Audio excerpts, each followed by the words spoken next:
critics pointed out that there has never been a suggestion in the toxicology literature that mercury exposure would affect IQ, and that the 8-year period of these studies would be insufficient to reveal long-term effects of mercury exposure that may take decades to develop. But the first tangible sign that the argument in support of amalgam safety is faulty was the graph from the original DeRuren paper. It shows a decline in urinary mercury excretion in the amalgam group over the 8-year period. Since amalgam fillings continue to emit mercury and the children continue to get new fillings as time went on, why would they, especially the boys, excrete less mercury in later years? This effect is never explained by the authors, but it clearly reflects one of the best known toxic effects of mercury on the kidneys, inhibition of proximal tubuliform function. This means that mercury exposure poisons the body's ability to excrete mercury. To their credit, the CAT investigators collected exceedingly detailed records for each of their subjects. The data contained information on exactly which teeth had what kind and what size filling in which year for each specific child. A group led by David A. Geyer, sponsored in part by the IAOMT, was able to take those data and calculate an actual dose exposure to either amalgam or composite for each individual child.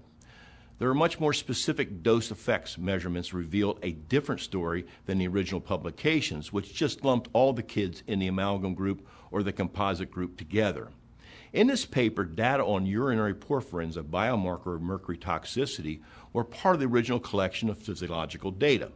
Porphyrin markers were compared to actual exposure to amalgam fillings and were found to be correlated to amalgam exposure in a dose-dependent fashion.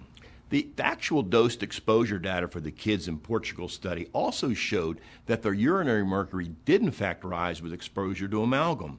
This was in contrast to the conclusions of the original study. A third paper by the Geyer group showed that, as might have been suspected, the effects of increased amalgam mercury exposure took a toll on the children's kidneys. There was a dose-dependent increase in urinary levels of GST, a biomarker of kidney stress. CPOX4 is a relatively common variant of a gene which codes for an enzyme in a porphyrin synthesis pathway. In this paper by one of the original CAT authors, boys with that variant gene are shown to be more susceptible to the effects of amalgam mercury exposure on their nervous system. Several other genes are known to increase a person's susceptibility to mercury toxicity. Another common one is alloprotein E4 gene, which has long been associated with an increased risk of early onset Alzheimer's disease and has a clear connection to the neurotoxic effects of mercury. Finally, another paper by some of the original authors of the CAT study showed that another common gene variant plays a role in the neurological effects of mercury exposure on children.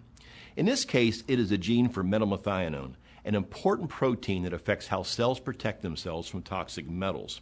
The study states that there is an increased susceptibility to the adverse neurobehavioral effects of mercury among children with relatively common genetic variants of metalmethionine. It's another demonstration of how some individuals are more susceptible to the toxicity of mercury than others.